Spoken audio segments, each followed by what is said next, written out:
Ne coupez pas le live, hein. Nous voulons que ça passe en live. Ne coupez pas le live. Alors, vous remarquez la présence de quelqu'un à côté de moi.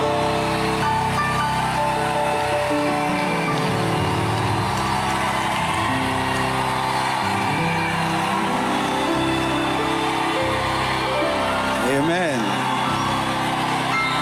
Est-ce que je peux maintenant parler? Amen. Alors, beaucoup de gens posent la question, elle est d'où, elle est d'où, elle est qui?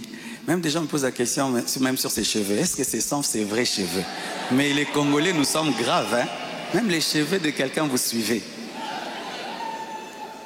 Elle est malienne, elle a aussi des origines libanaises, donc c'est un mélange comme moi aussi. Alors, j'ai quelque chose à vous dire. Alors, pour ne pas aller de travers, j'ai préféré écrire afin d'être concis et d'être clair, parce que il est bon vraiment que je vous raconte comment on s'est rencontrés. Amen. Hein?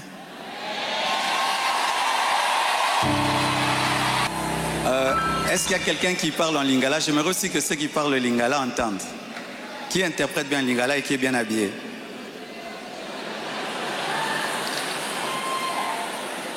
Ok, on va traduire pour ceux qui parlent en lingala un jour. Chers frères et sœurs, après le décès brusque de Maman Blanche, j'ai traversé l'une des saisons les plus sombres de ma vie. J'étais au bord de la dépression, même de l'AVC et même de la mort. Mais beaucoup ne s'en sont pas rendus compte, car je faisais l'effort de rester fort pour vous encourager et pour que l'Église ne devienne pas un lieu de deuil permanent. La solitude, les nombreux questionnements, la douleur de mes enfants, l'innocence de mon bébé, le poids du ministère, la gestion de mes affaires, de ma maison et même de moi-même, tout cela pesait terriblement sur mes épaules. Il m'arrivait de sécher mes larmes avant de prêcher et de pleurer dans mon bureau après avoir prêché. Dans cette épreuve, le pasteur Ézéchiel Moulumba, un ami d'enfance et fils du même père spirituel, me parla un jour de sa fille Esther. Et je lui répondis que je n'avais ni la force ni la tête à cela. J'avais même demandé à Dieu le don du célibat dans l'espoir de ne plus jamais ressentir le besoin de me marier. Mais Dieu ne répondit pas à cette prière. À plusieurs reprises, par l'intermédiaire des prophètes, des songes et des convictions personnelles, le Seigneur me fit comprendre qu'il voulait que je continue ma route et que je refasse ma vie avec quelqu'un d'autre, et qu'il était dangereux pour moi de rester longtemps dans le veuvage, car un plan maléfique se tramait contre ma vie, mon ministère, ma famille et l'Église. Je me souviens d'une vision particulièrement marquante. J'étais dans une chambre encerclée de très longs serpents aux couleurs magnifiques. Ils faisaient semblant de dormir, attendant que je marche sur l'un d'eux pour m'attaquer. Leur venin était aussi mortel que la beauté de leur couleur. Un seul carré d'1 mètre sur 1 mètre me servait de refuge. La pièce avait une unique fenêtre qui ne pouvait s'ouvrir que de l'extérieur. Et je voyais une servante de Dieu venir ouvrir la fenêtre afin que je puisse m'échapper. Dans cette agonie intérieure, le Seigneur me poussa à recontacter le prophète Ézéchiel, qui me donna le numéro d'Esther. Mais au début, elle ne répondait pas. J'en fis part au prophète qui lui transmit alors mon propre numéro. La première chose que je lui avais demandé, c'était de prier pour moi. Ensuite, nous avons commencé à échanger. Je lui ouvrais mon cœur, elle m'écoutait, me soutenait, priait avec moi, tout en continuant à remplir fidèlement ses responsabilités au travail, parce qu'elle était une responsable là où elle travaillait. Et à l'église, elle était photographe, caméraman, modératrice, prédicatrice, elle était diaconesse et elle était consacrée pasteur. Et elle continuait à remplir fidèlement ses responsabilités au travail à l'église, même très tard la nuit, quand j'avais des insomnies et malgré le décalage horaire de 5 et 6 heures. Au fil du temps, une relation sincère est née. Une flamme s'est allumée et dans mon cœur, j'ai eu l'assurance que c'était elle.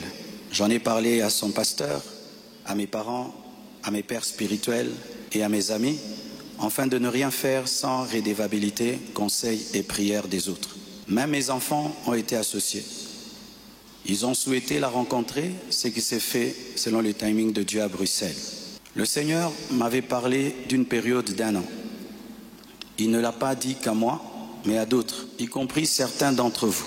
Plusieurs ont même reçu des détails précis la concernant, ce qui confirmait ma direction. C'est pourquoi le mariage a été célébré le mercredi 23 juillet en Belgique.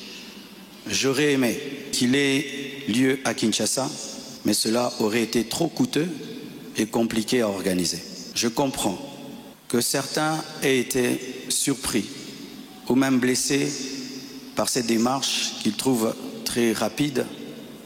Mais sachez que pour vous, c'est une année.